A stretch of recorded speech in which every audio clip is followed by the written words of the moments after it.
This podcast is not suitable for children or those who are easily disturbed. Spoiler warning for whatever is in the title of this episode. And now for the obligatory socials. Please like, share and subscribe. You can find the podcast on Twitter at HorrorPod69. You can also follow us on Facebook, Instagram, Slasher and Goodreads.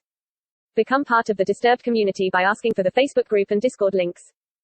Send dick pics to the Horror of Babylon podcast at gmail.com. Support the show at patreon.com/thehorrorofbabylon. In closing, you can let your friends know that The Horror of Babylon is available on YouTube, Apple Podcasts, Spotify, Audible and all other major podcast apps.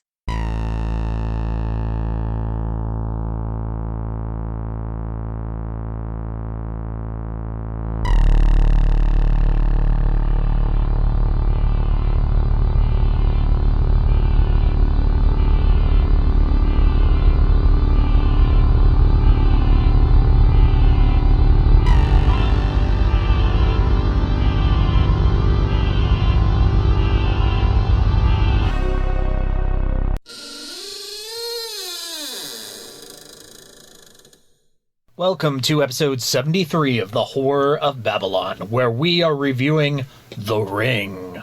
I am Ryan, and with me as always is Daniel. Say hi, Daniel. Hi, Daniel. We want to thank our patrons, Abigail the First, breaker of chains, choker of little girls and throwing them in wells, and Logan, the full metal thing in Brian Cox's mouth that he electrocutes himself with in the bathtub. And thank you to Horsemen Comics and Gaming, which you can visit at the Morgantown Mall in Morgantown, West Virginia, or the Mall at Robinson in Pittsburgh, Pennsylvania, and say hello to Ronald III, who never sleeps, who's the bald little girl in the chair on the other side of the two-way glass who says they want to do bad things. And trigger warning, if you get upset, child abuse, murder of children, death of horses. Some people get really upset by horses dying. Yeah, I guess if slightly neglectful parents. Oh, more than slightly, but Like Noah is very.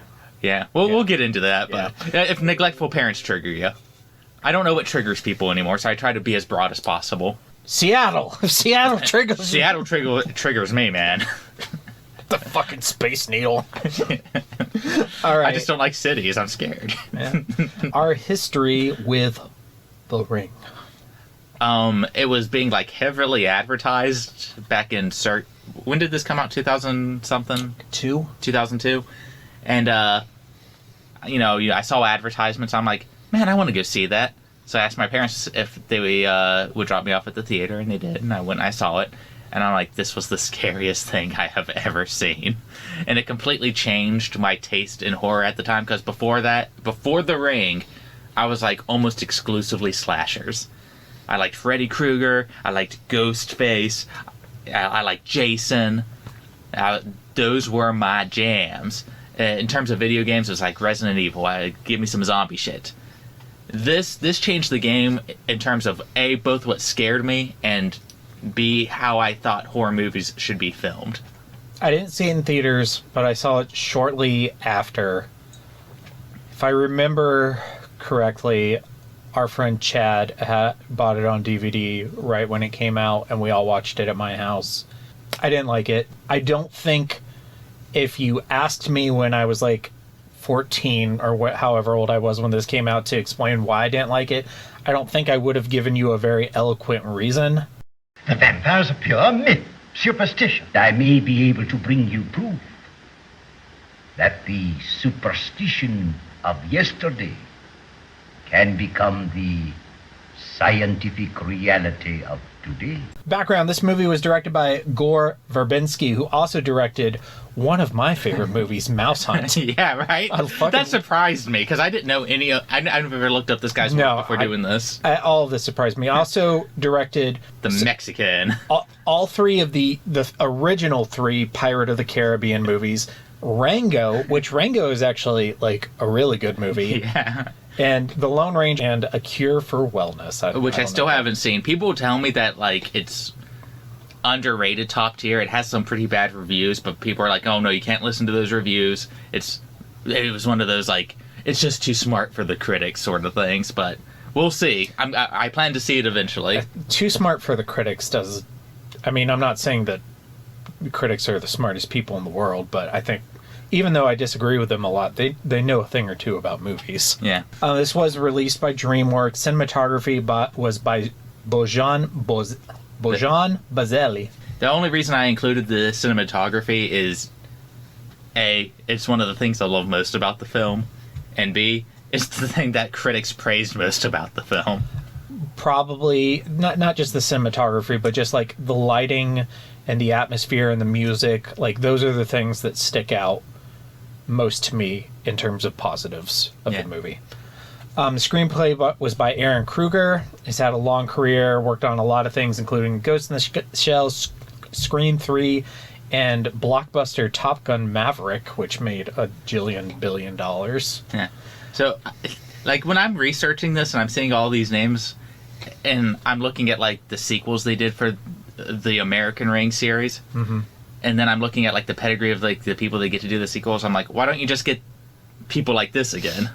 It's funny because most of these credits are not horror. Yeah. Mouse Hunt. And Mouse Hunt's pretty scary. I mean, it is. Well, I was about to say it is if you're a mouse, but no, not really. They don't harm that mouse at all. Yeah, they not try even to. once. That's another movie that I was like excited to watch with the kids, and Emma's like, "This is stupid." I'll watch it with you. I love Mouse Hunt. Yeah, it's fun. It went into production without a completed script, like a lot of things today because of a writer's strike. Kruger wrote 3 drafts before Scott Frank, who was a screenwriter and director who worked on The Wolverine and Logan with James Mangold. And he came in and did an uncredited rewrite. That's cool. Apparently he does a lot of uncredited work. That's weird. Okay. I guess as long as you get paid and you keep getting new jobs. So several high-profile actresses were offered the role, but Verbinski, he didn't want like an Angelina Jolie or a Jennifer Aniston. He wanted like somebody talented and new that could be like discovered. He describes the wave of harsh criticism from hardcore fans of the original film as inevitable, which is true. Like, anytime you're doing a remake of any kind, you just have to assume there's a certain number of people who are going to criticize it, but those people are probably also going to buy a ticket to go see it. Yeah, you just got to be ready for that initial wave. Yeah. Got to be able to weather it. And this was back before, like, the internet age. So, like, how many people actually had seen Ringu before? I gotta imagine it's a very small number. Yeah. Surely there's some number. It's not like these days when, like, Netflix does another anime adaptation. Yeah. So it was set in Seattle due to its wet and isolated atmosphere. And I read over your notes last night, and that was something that occurred to me while I was watching. I was like, wow, Seattle is just like the perfect choice for this. Because it's like the inside of a well. Yeah. Although I do have family from that area, and they say that reputation is not actually true. But regardless, that is the stereotype. So. I'm sure it's like some West Virginia stereotype. Yeah. So. The title of The Ring is often interpreted as The Ring from the Phone, or The Ring at the End of the Well from Samara's view, where she's at the bottom of the well, as opposed to its meaning from the novel. Can you take a second to explain the actual meaning? And we'll get more into this when we discuss the film. The actual meaning almost kind of shows up in the film, but it's about the growing ring of influence of the ring virus, or in this case, the ring curse, because it's not a virus. Even though, in this instance, I think they do some things to make it feel more like a virus. Yeah. But we'll get into that. Had a budget of $48 million and took in $249 million, so about 5 times its budget. Pretty good. It led to a string of Asian horror remakes, such as The Grudge, Dark Water with Jennifer Love Hewitt, The Uninvited, Shudder, The Eye, and One Missed Call. I didn't know that one was, has 2 sequels, Ring 2 and Rings. There's a cut child murderer character played by Chris Cooper. It's not that important. I just never knew about this before researching for the film. Mm-hmm. Is who they were originally going to give the tape to at the end of the movie.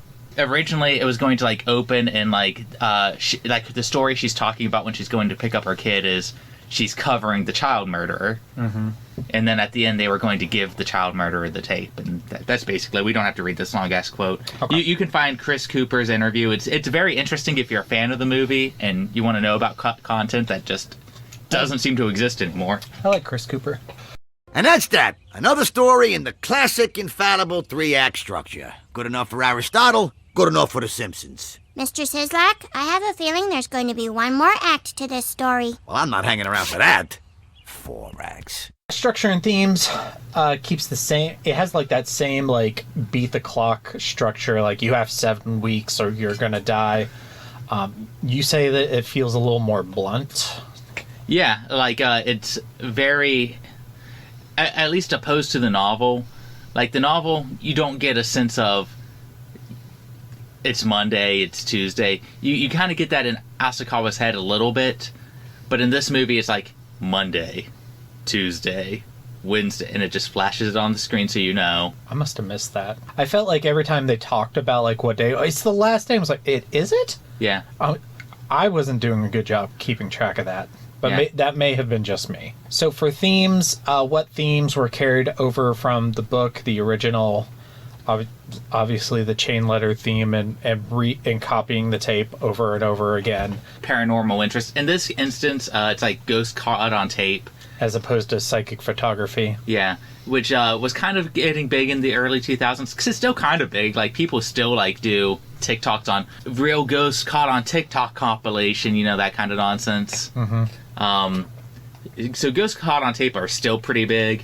Yeah.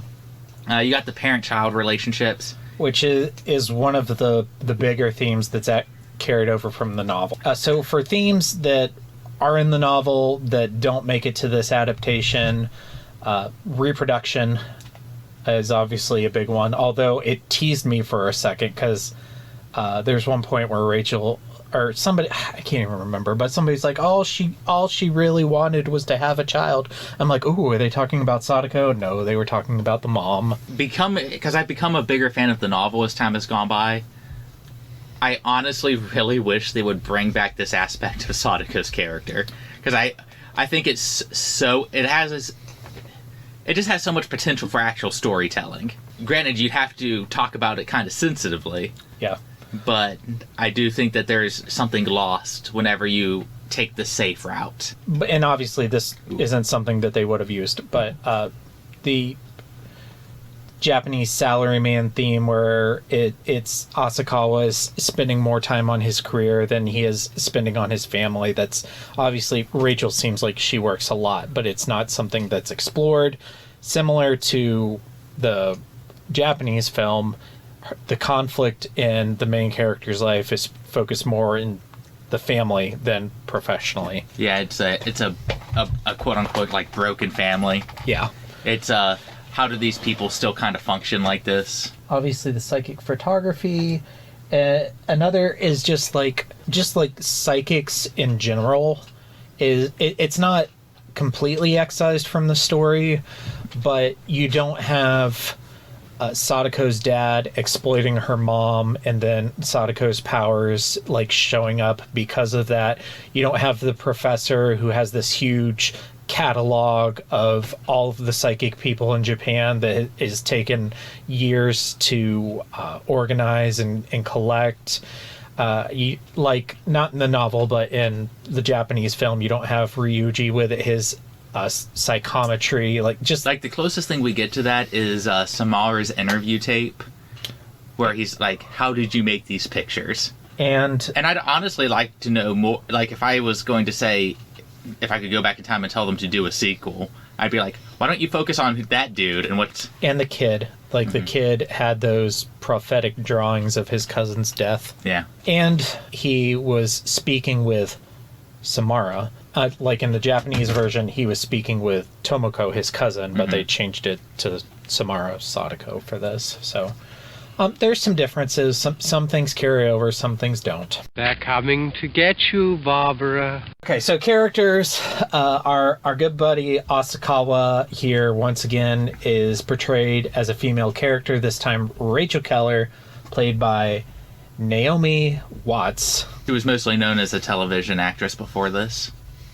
And actress. Yeah. But I mean, I'm not, like, I know the name, and I know her from this movie, but I don't really, like, know her from anything else. I know her from the Ring sequel and David Lynch movies. The Ring is the only movie, the only thing I've seen on her IMDb. Babe Pig in the City. I'm sorry. I have seen Babe Pig in the City. Additional voices. Yes. Maybe I've seen Children of the Corn the Gathering. I couldn't tell you 100% if I have or haven't. So, okay. I'm sorry, Naomi Watts. You've also been in Babe too. So, but yeah, I thought she was all right.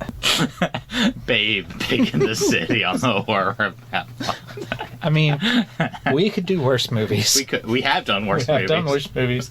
Babe is okay. I mean, the original Babe is really good. And it's better than Phantoms. Yeah. It's better than Roar. Well, yeah. Okay, character's still a journalist. Comes off as more self-assured than her Japanese and novel counterpart. Mm-hmm. Especially after rereading the novel, Asakawa seems to second-guess almost everything he does after he sees the tape. Like, before then, he almost feels like he knows what he's doing. He's like, oh, okay, I'll call this high school kid, and I'll get information from him, and then I'll go to the place where they were at, and I'll look around. And I'm being kind of careful because I still don't know what's going on. Then he watches the tape, and all of a sudden, any competency he has, he asks Ryuji to do for him. Which I guess is fair. I think, like, watching a tape like that would shake my confidence, shake my I wouldn't be as grounded in reality as I was previously. And it's the same thing with the Japanese version of the character. I feel like as soon as she watches the tape, all of a sudden she's like, I need my psychic ex-husband to do this for me. And in this, hashtag strong female character, I suppose, but she seems to do a lot more of it on her own. She still, like, recruits help, but it's not nearly as crutchy. Noah, a.k.a. Ryuji. He's not Ryuji. Yeah. A.k.a. not my Ryuji. It takes him a lot longer to believe her than in every other version of the story. Which is something I actually kind of like, at least if they're going to have a tape that doesn't make you physically feel what's going on. I don't know if I like it, but it's certainly more realistic. Yeah. Because why would you believe her? Yeah, like, exactly. In the novel, Ryuji watches it and is like, yeah, it felt like I was holding a baby. This is sort of weird. We should probably do something. It made sense in the novel, to me at least, because Ryuji is a freak. Yeah. He wants to ejaculate and watch the world burn. He's an edgelord. But Noah is just a normal deadbeat dad. I can't wait till we get to the novel where he's the main character. Yeah. You wrote that she feels a little more snarky, and I wrote because she's American. Americans are rude and Japanese are polite. That's true. That's a big cultural difference. Yeah. Especially like the way she talks to her boss. Mm-hmm. Is not. You're fired. No, I'm not. Go ahead. And that's something that can only happen in America. At least the West, not in Japan for sure. I've talked to my boss like that, but I kind of have a good relationship with my boss. I told my boss I was putting in my 2 weeks today. Yeah. Because we hired somebody like very recently, and they broke their leg and they're out for 4 weeks. And I said, "Oh, okay, is this a bad time to tell you I'm putting in my 2 weeks notice?" They didn't find it funny, did they? No. Not at all. Are there any cultural differences reflected in the character? And we just talked about one. Yeah, we just talked about that. Yeah, you go ahead. You're usually pretty observant with these sorts of things. Well, her son calls her by her first name, which is something that would typically, as in my understanding of Japanese culture, would not happen. Yeah. That felt very it's not something that I see a lot anymore, but it did feel like very modern age, like we're modern parents, we're gonna try this new system sort of thing. Do you remember what I'm talking about? Like yeah, like I don't tell my kids no sort of thing. Yeah, like it's called dumbass parenting. Yeah. Yeah, I know what you're talking about.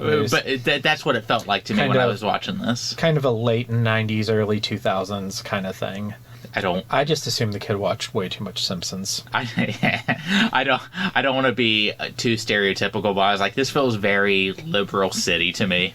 You didn't get anything else in that regard. I was just curious if you... they're a lot more okay with being absentee parents in this. At least it felt like it to me. Yeah, that's what I was going to say, is like, they both, like, obviously she works a lot, and she's not, it doesn't... At least she hires a babysitter. Yeah, that's what I was going to say. At least she has a babysitter. Okay, here, that's something that occurred to me. So, Japanese kids are way more independent than American kids. They even made a whole Netflix show about it. That's what I was going to say. I watched that Netflix show where the 3-year-old goes to the store by herself to buy curry or something. Yeah. Yeah, so, like, I mean... Like, the concept of stranger danger isn't as gripping a fear. It will also just statistically, Japan has far less violent crime. Yeah. Than... Well, because if you commit a crime in Japan, you will go to prison. They have, like, a 99% conviction rate. America, largest jail population in the world, has 70%. Jesus. That's our conviction rate. Jesus. And Japan has 99%. Well, you're a hell of a lot less likely to get shot with a gun and walking down the street in Japan. But yes. Granted. But if they even think you committed a crime, you will probably go to jail. That's not good either, but... That's like the one thing I know about Japanese crime. No my country criminal is... justice degree. No country's perfect. Except for the Vatican City. Praise Jesus. Praise Jesus. Noah Clay, played by Martin Henderson, one of the most quotable character from X. Feel how hard I am. didn't even recognize him. Like, he looks so different to me. I mean, yeah, he's like 20 years younger. Yeah, so when I saw that when I was doing the IMDb page, I was like, Clay! But I could not get behind this character at all. Is it because of how much you liked Ryuji? That, and he's just like... I don't know. Probably yes, but no, I did not like this character at all. I was happy to see him bite the bullet. He's a very shitty dad. Do you want to be around more? How do I say no without hurting this kid's feelings? The part where he really lost me was where he was explaining to his, like, 6-year-old kid that he wouldn't be a good dad because his dad was a bad dad. I'm like, oh my god. Yeah. What a loser. I do agree he's a big loser.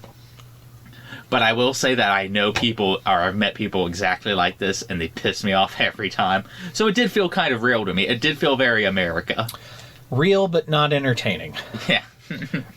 This is a bad character who's not entertaining. Is not a moral person. Yeah. Ryuji from the novel is a bad, not moral person. Who's entertaining. Yeah. This guy did lack a lot of, like, because Ryuji in the novel is honestly just, like, after you read the novel, he's so memorable. Mm-hmm. Like, if you we're still talking about him. Yep. Because in the second novel, they keep his characterization pretty much the same, but they change him so much after that. Oh. Yeah. It's sad. Yeah. There's a book where he's the hero. Did it again, Asakawa. I saved the world. I ejaculated during the apocalypse. We talked a lot about his character just kind of when we were talking about Naomi and some of the other stuff. Yeah. Very absentee. And again, this movie kind of leans into that kind of look at what you're doing to the next generation sort of thing. I feel like this movie, like I noticed this a lot more as an adult, wags its finger at irresponsible parents a lot more. And it punishes them. I like when people get punished in movies. And not just Rachel and Noah, but also Brian Cox and his wife. That's something I actually like, because they tried to have that theme in the Japanese movie. But the Japanese parents, like Sadako's parents, really weren't that bad. There's like, her dad killed her. But her mom was like, well, I went crazy after having my life ruined and killed myself. Killed her out of, well, my life got ruined, I killed myself. That's kind of bad, but it's not the same as like, these parents... She committed suicide and abandoned her child, but she didn't throw a garbage bag over her daughter's face and shove her down a well. Or make her live in a horse shed. Barn. Yeah. Like, there's an obvious allegory between, like, the abuse Samara's facing versus the neglect that, Sadako? No, the kid in this movie. Oh. Aiden. Yeah, Aiden's facing. Yeah. So, like, there's like an actual, like, parallel there that feels more connected. Yeah, that's true. I think they did that theme better than the Japanese movie. Aiden Keller, played by David Dorfman, who's in the Texas Chainsaw Massacre, Ring 2, Wrinkle in Time. Yeah, Wrinkle in Time. And an episode of Game of Thrones. Did he die? I don't know. I've only watched the first season of the show because I think that it cuts too much out of the books. And lo and behold, because of how much they cut out of the books, they had to rush the ending. Well, they rushed the ending for a bunch of reasons, but like a bunch of characters were in places they weren't supposed to be because other characters didn't exist that became important in the novel, so that's why I stopped watching the show. Like, you think that they're tertiary, unimportant characters when you're reading the first book, but by book, like, 5, everyone's important. I've had that experience with franchises. Yeah. So he's a psychic, and he does the same thing that happens with every child in every American horror movie ever. He draws a spooky picture, and the teacher gets concerned, like in every American horror movie ever. Creepy kid. I related to this because I had counselors call my parents over drawings I did, so... And I was just like, I just like the vampire movie. I just wanted to draw vampires and they drink blood. That's a little less disturbing than drawing your dead cousin. Yeah. Especially a week before she dies. More of a character than Yoichi in the Japanese movie, yeah. And obviously more of a character than the baby in the novel. Yeah. Yeah. But it still serves basically the same purpose to Asakawa / Rachel as the baby in the novel does. Yeah. It doesn't really matter like who Asakawa's family is. He just has to have an extra motivation. Yeah. Because otherwise he was just like, well, I could just give up and give them my life insurance. Yeah. And that's why, it worked just as well in Ring Kazenban where he didn't have a kid, but he had a pregnant wife, or if he had a wife with a kid, or if it's female Asakawa with her son. Like, it all works. We could remake this movie with a gay lover. Sure. Yeah. The relationships doesn't matter as long as it's family. I'll even let you play Ryuji. As long as they watch the tape. Yeah. Like, no! Flings tape. Why didn't you lock up the tape? I have that same opinion of literally every version of Asakawa, because every version of Asakawa believes this thing is dangerous, but just leaves it lying around. Yep. Yep. Gone through the same thing 5 times. Why'd you watch it? Well, at least book Asakawa, like Kazabana Asakawa, at least they didn't know. Every other one is like, oh, this is the tape that kills people. Play. Great. Good job. Any more thoughts on the child? Completely wasted in the sequel, but that's a conversation for a different day. And then we have Richard Morgan, Samara's dad, played by Ryan Cox of X-Men fame. Not that X-Men, Ryan. Shut up. Yeah, he has a bunch of awards. Yeah, he's a very prolific actor. He's a good actor. What did you think of him in this movie? I wish he wouldn't have been in the movie. Really? Man, I liked him. I didn't like him at all. I thought it was a huge distraction. But I didn't like how they handled Samara or her backstory. I just wish they would have done what was in the book. I like the book. Yeah. Your thoughts? I think that this is better, but like big psychic displays are kind of a thing that we do, but it's more I suppose you could do like Samara's mom getting exposed by James Randi or something like that. It feels like that's something that wouldn't happen in America, as opposed to this where they adopt a daughter and then don't treat her right because our adoption and foster care system is like something right out of a novel. Speaking of things that wouldn't happen, if a guy wanted to kill himself, he would not do what this guy did. Drop a TV in a bathtub? No, he hooks up the jumper cables to a horse bridle. Oh, yeah. Stands in the tub and then puts the horse bridle in his mouth and plugs in the extension cord. If a man wanted to kill himself, he would not do that. So sure, maybe he wouldn't put on a psychic exhibition, but he also wouldn't do that. I thought it was great. I thought it was stupid, and it completely took me out of the movie. Wow. Because the story is, it's supernatural, it has sci-fi elements, but it's kind of grounded in realism. But when like crazy like shit like that should be happening in like a Saw movie happens in this, like it completely takes me out of it. Anna Morgan, played by Shannon Cochran, the mom, and she kills Samara and puts a garbage bag on her head and throws her down a well. This reminded me very much of I can't remember the name of the mom or the incident. She drowned 3 of her kids in a bathtub. I was not her, but I was making Casey Anthony jokes. This felt very reminiscent of that. Only in this mom's case, the mom was right. The kid really was evil and doing shit. But before that, it was very much this mom is having a mental breakdown, is targeting her kid, it's causing them to abuse the kid more, which is causing the kid to do more weird shit until it eventually ends with her getting thrown down a well. That's what happened. She was in exactly 30 seconds of The Office.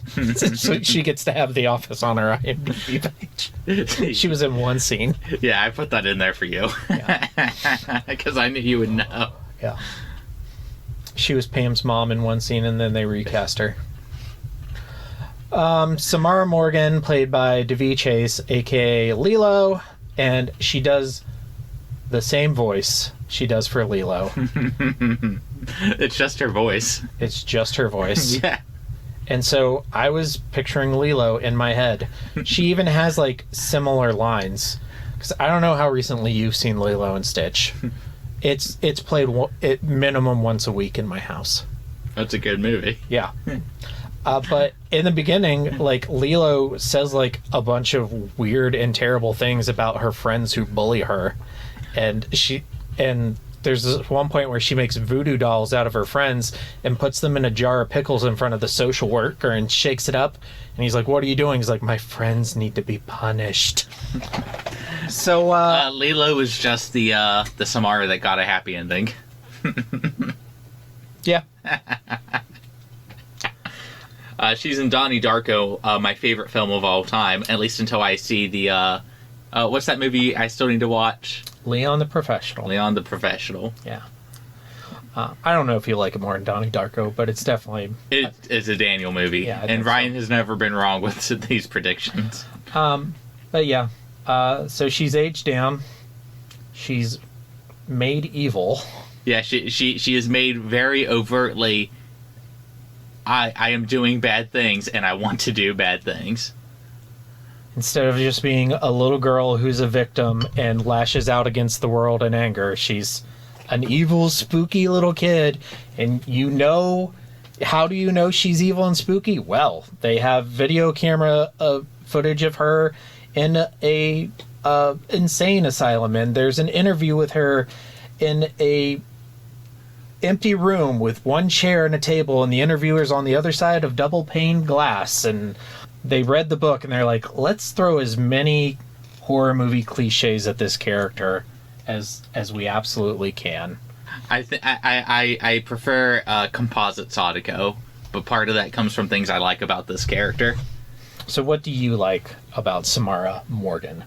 So one of the things that I really like in horror, which I've told you like a billion times, is like when you're investigating something and you find like little pieces of the puzzle. That includes stuff like the interview tape.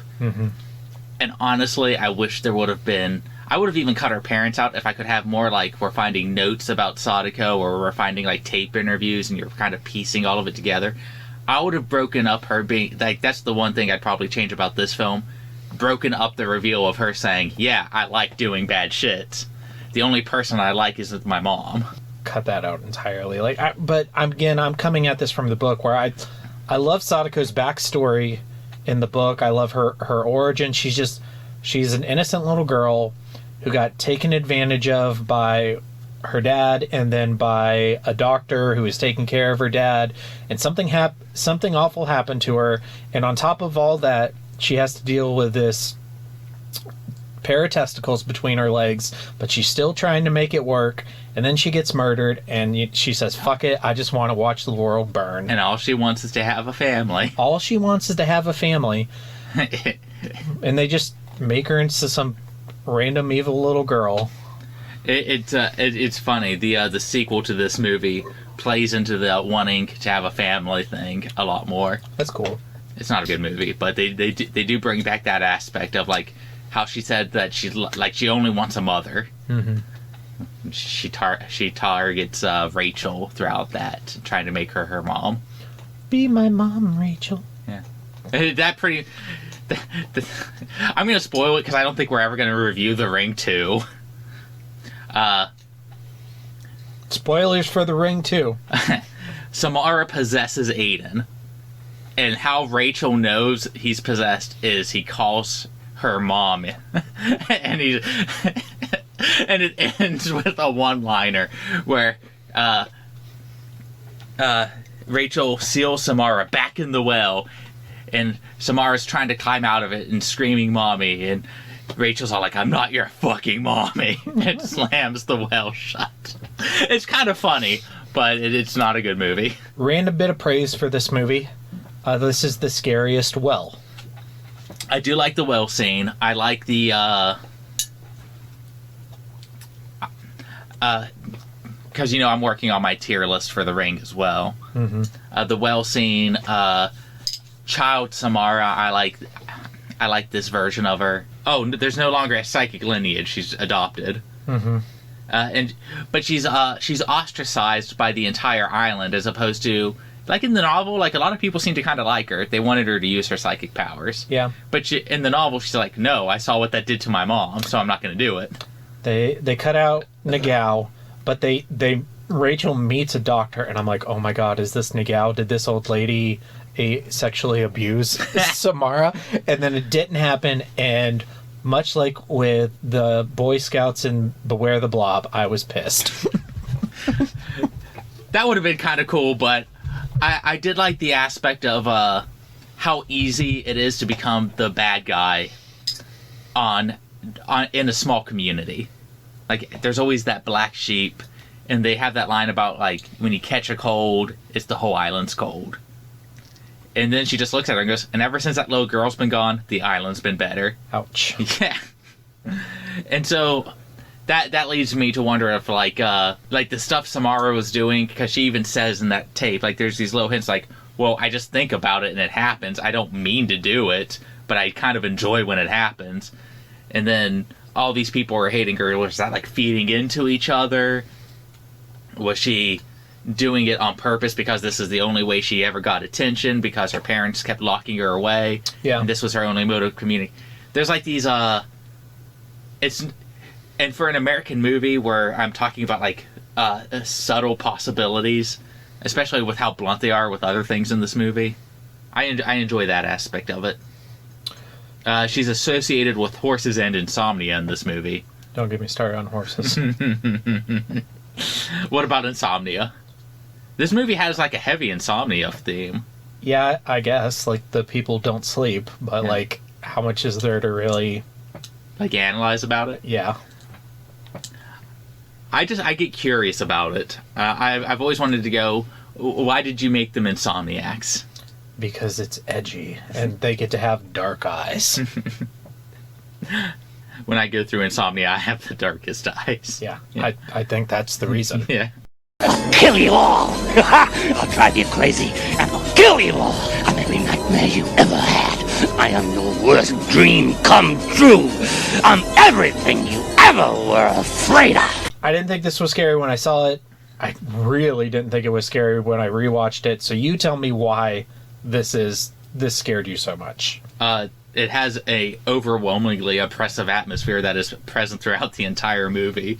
The entire movie is filmed in such a way to where you're feeling this presence.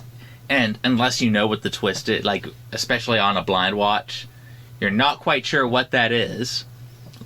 I mean, they tell you it's a cursed tape. Mm-hmm. But you're like, well, how's this working? And it seems to be affecting everything around it. You have these huge long shots. Everything has like this blue tint to it to make you associate everything with water and drowning and being trapped in the well. But you don't know she's trapped in the well yet, so you're kind of wondering what's going on. And this gets into your head while you're watching the movie and going, why does everything feel so dreary? It's almost like the city is trapped in something. And then it also plays into this fact of like people are being obsessed with media. It keeps showing like how journalists are like putting out stories on TV and how everyone, all they do is park their kids in front of TVs. And we just drone in this never-ending melancholy of broken families and self-isolation, and we can't sleep because of it. It's wonderful. And then you got stuff like once the person is cursed, and this is what I was talking about earlier when I said this almost feels more like a virus, is they have symptoms. They get bloody. I wish it would be like a little bit more subtle. I like stuff like the bloody noses. I like stuff like just kind of seeing weird shit. I'll get into more. I don't like the tape in this movie. I like the fact that everything in the tape is something that you get to see in the movie. Where were the maggots? Minus the maggots. Everything else shows up. Because, like, the horse's eye, she sees the horse's eye. Mm-hmm. The bloody water is the horse dying. Yeah. But that does make me wonder, like, on, like, rewatches, I go, is everyone seeing something different on the tape? Because that's all stuff that Naomi Watts specifically experiences, minus, like, the chair is something that Sadako sad to see. And she... No, I was going to say, like, she and Noah never watch it together, but she does watch it with her son. Yeah. And they go frame by frame. It would be better if they found a way to incorporate that, yes, everyone's seeing something different and they just aren't aware of it. But instead, it's just like, well, no, this is just like stuff that they're both going to get to experience, because horses keep Samara up at night. So now she's awake and pissed off all the time. I get pissed off all the time, too, when I don't sleep. I think you would eventually get used to it like white noise, though. But maybe not for a kid. Maybe it would be harder for a kid. Yeah, I'd start sending more violent psychic messages to my mom's head. Yeah. I'd be like, let me sleep in my bed. Oh my god, are you Stephen King? No, I'm Dean Koontz. Oh.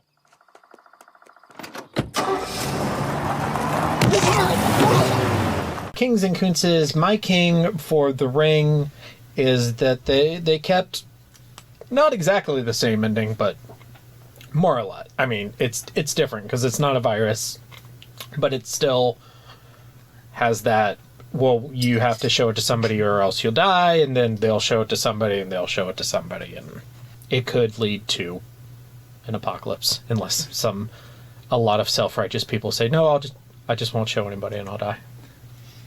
People's self-righteousness is really put to the test when they have a real situation like that. Well, I'm not saying that would happen. Yeah. But yeah, I guess I just kind of figured, oh, they'll just do some stupid ending, and no, they did that ending. I mean, it's a little different, but it worked. Yeah. And that's why I'm glad they cut out the child murderer. Yeah. Because then it's just like, oh, well, I don't feel bad. I'm like, oh, that's a happy ending. I think that was a smart call on the director's part. Is the ambiguity of it is something that stuck with me when I first watched it. Yeah. I think I even brought this up in a previous episode where I'm like, I wasn't used to seeing so many things where the bad guy just kind of wins. Like, I think Pet Sematary was the only other one.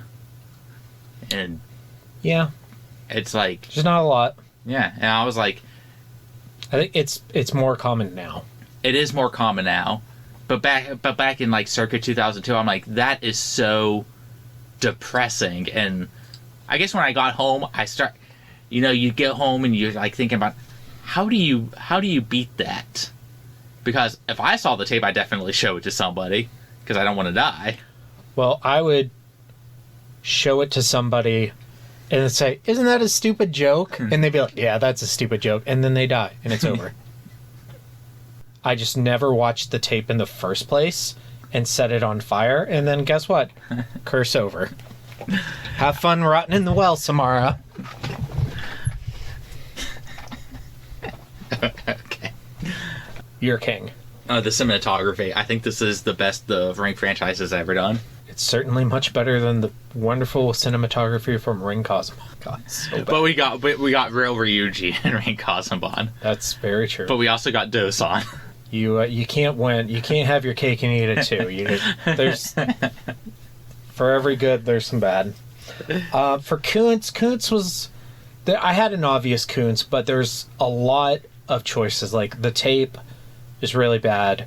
Just the stupid horse jumping off the boat was really dumb. Brian Cox killing himself with the bridle, electrocuting himself, was really dumb. Noah could have been my Koontz, but of all the things that could have been, I think it has to be Samara and her backstory. It's just like I could have forgiven all that stuff if they just had like a compelling story. If it were Sadako, it's not Sadako. It's dumbed down American Sadako. And if you want, I understand why they changed her name, but that's just the easiest way to trigger me, is to just change a character's name for her. Oh, well, it's an American audience. Her name can't be Sadako, because this is the American version. She should have an English name, not a name. When I went to go see the Grudge remake in theaters, I'll never forget this.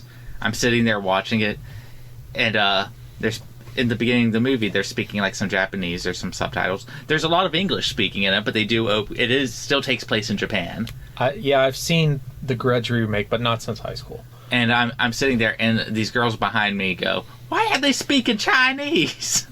I'll never forget that for as long as I live. Literally, like the first 25 minutes of Shang-Chi are all in Mandarin. Yeah. And it was a theater full of people. I was like, ooh, somebody's going to... Nobody walked out. Nobody complained. Because that's just... These days, it's not a big deal. Yeah. Your Koontz. My Koontz was a lot harder because I liked all the things that you didn't, except... the tape. I think the tape is the weakest. I think that there are some nice things about the tape. I like how it kind of bridges the gap between... you know how she plucks the fly out of the tape? And that's kind of a hint that things can cross between. Yeah. I like shit like that. Mm-hmm. But at the end of the day, my Koontz has to be not Ryuji. Yeah, he sucks. I think that he plays into the themes very well. I think he plays into the themes better than Japanese Ryuji, or Japanese film Ryuji. Mm-hmm. But at the end of the day, I've just grown to appreciate Book Ryuji more because he's so fucking funny to me. He's funny and he's interesting. He's not boring. He's memorable. Yeah. He's ruined by Book 4. Oh, well. You'll appreciate him in Book 4. All right, and I was presumptuous, and I ranked The Ring for you. It's number one. Yeah, it's my number one. The only thing that's its competition is Pet Sematary. Pet Sematary is real good. It's real good. Ryan, what's your ranking? Yeah, we have to know. It's in my bottom 10. Wow. It's my new number 47. Below Watchers? Below Beware the Blob? Those movies made me laugh. Oh, wow. Below Horns. This is great. I think this is the biggest disparity we have. Bram Stoker's Dracula is a pretty big disparity, too. But I just... Wow. I made a promise to myself that I wouldn't... I like that you tried to hide this. I made a promise to myself that I wouldn't make this episode about me bitching about this movie, and just to let you have your fun. And, I was going to let you have a 5-minute bitching section, but I didn't know how where to add it into the outline. I mean, I just think it's just this movie's not for me. All right. Yeah. I love that you did show me this. This is great. It's pretty okay. And as I've learned, we all don't have to like the same things. Homework: how would you adapt Koji Suzuki's Ring, or what is your pitch for a sequel to the American remake specifically? How do you pitch this to adapt it for an American audience, or how do you pitch a sequel? I think it's easier these days because there's a lot more like tolerance for it being closer to the source material. Yeah, like I think if you were adapting it as an American movie today, you would just do the same story and make them Japanese characters and set it in Japan. I think doing a sympathetic intersex Sadako would also get you. I don't like to use like the terms like diversity points, but it would get you that. Yeah. And I ought like, again, I'm not an intersex person, so I can't speak for them. But I'm assuming that all the people that say that that book is doing that insensitively, or at least the vast majority of them, are also not actually intersex. Yeah, like if an intersex person read this book and told me that book offended me, I thought they handled that really insensitively, I would not argue with that intersex person. I would ask why so I could understand. Yeah, I mean, sure, like if you can explain, that's great. But some rando on the internet says that, I was like, well, I don't know, maybe I not. actually, like, upon rereading the book, I'm like, I think this is actually handled pretty tactfully. Like, I mean, yeah, she's raped, but I mean, that's not like her fault for being intersex. Yeah, that's just something that happens. It's not like Nagao raped her as punishment for being intersex. Yeah. I think it could be like a fun, like, first-person mystery horror game, like a point-and-click kind of investigation game. I honestly really, the people who did Until Dawn have like a whole series of games, and in like the intro credits, like they tease sort shit they want to do, and one of them is a long-haired ghost girl, and I'm like, Until Dawn, a point-and-click like choice, because it's kind of a point-and-click game, not really, but like it's like a modern point-and-click game. They could actually do a ring game. Yeah, they could do a mystery about the ring virus or the ring tape or whatever you want to do. And actually make it playable, because if you make the wrong choices, you die. We would stream that. My pitch is for a sequel, and this is it'll take place however many years later. Aiden, overcome with guilt for spreading the curse, is going to like every yard sale and every like thrift shop he can, and trying to track down every cursed tape that was ever reproduced. So he's like George Lucas looking for holiday special tapes. Yeah, to destroy them. He runs like a thrift shop or like a pawn shop where they specialize in like VCRs or like old tech. Because he's like also doing the stuff his dad did. He's like into cameras and stuff. He's an AV nerd. He also uses his affinity with AV equipment to try and reconnect with the dad that he never knew. Yeah. Yeah. Question for the listeners. Would you call your mother by her first name? I did once. Once. For further reading, the Ring book series and the Japanese film franchise, other J-horror film franchises. Want something similar stateside, here's a few recommendations. Smile, pretty similar to the American Horror Movie, at least in terms of like, you got cursed by this thing and this is how many days you got. That's the plot to Smile. Yeah. Sinister, guy finds spooky tapes, it causes his child to get haunted. My best theater experience was seeing Sinister with you in theaters. Yeah, it was great. And then like any analog horror things that deal with like old VHS stuff, that's really popular these days. Because if you like dig the VHS vibe, this movie has super VHS vibes. Yeah. Or if you like dig like Polaroid cameras, shit like that. Polaroid cameras take shitty pictures. Yeah. Your face is blurry because you're using a Polaroid. But that's if you like that kind of stuff. I'm not a big fan of like a lot of analog horror because I think it's intentionally obtuse. I think that there's a difference between building a mystery and being intentionally obtuse. Yeah, there is. And I think a lot of them are intentionally obtuse to try to like, they want the fan theory community because they want like other people to drive their like comment section, like, oh, this is what I think's going on, let me open this thread and then link this shit. I'm like, if you're building a mystery, you should have an actual answer, and if people solve it, so what? Just let them have that win. So our next 4 Sundays, we are going to review Pet Sematary, the original Pet Sematary film, Pet Sematary 2, and the Pet Sematary remake. And then our next... I forgot we were doing the remake. Well, of course we are. Yeah, of course we are. And then our next 5 Thursday bonus episodes are going to be the Blob remake, the I Know What You Diddly Italy Did Treehouse of Horror, which is the I Know What You Did Last Summer Simpsons. The Boogeyman, which we're going to review the short story and the Dollar Baby version of the Boogeyman. And then the next week we're going to see the new movie and review the new movie. I need to read that, remind me. Oh, it's probably in like my top 5 horror short stories. Yeah. At least it's so scary. At least I thought it was. And then the next Thursday we are going to do The Ring, Treehouse of Horror, which is called Dead Ringer. And we want to say thank you to our patrons, Abigail the First, Crawler from TVs, and Breaker of Rings, and Logan, the Full Metal Guy. I was trying to think of a ring pun. He's not our Ryuji. Not our Ryuji. Logan, be a better Ryuji. Yeah, be an edgelord. Wear a fedora. And thank you to Four Horsemen Comics and Gaming, which you can visit at the Morgantown Mall, Morgantown, West Virginia, the Mall Robinson in Pittsburgh, Pennsylvania, and say hello to Ronald III and say, hey, where are those free comic book day leftovers? Point them to me. Okay, patrons, good. Socials, good. Movie, mixed feelings. Yeah. But that's okay. That's okay. I actually prefer when we get to have a little bit of a discussion, yeah. And I'm glad that Ryan still let me have my fun. Yeah, and I really tried going into this open-minded, and I think I did, because I think I had a different opinion, and my opinion when I was in high school was, I don't like this movie, and my opinion of it now is, the book is better!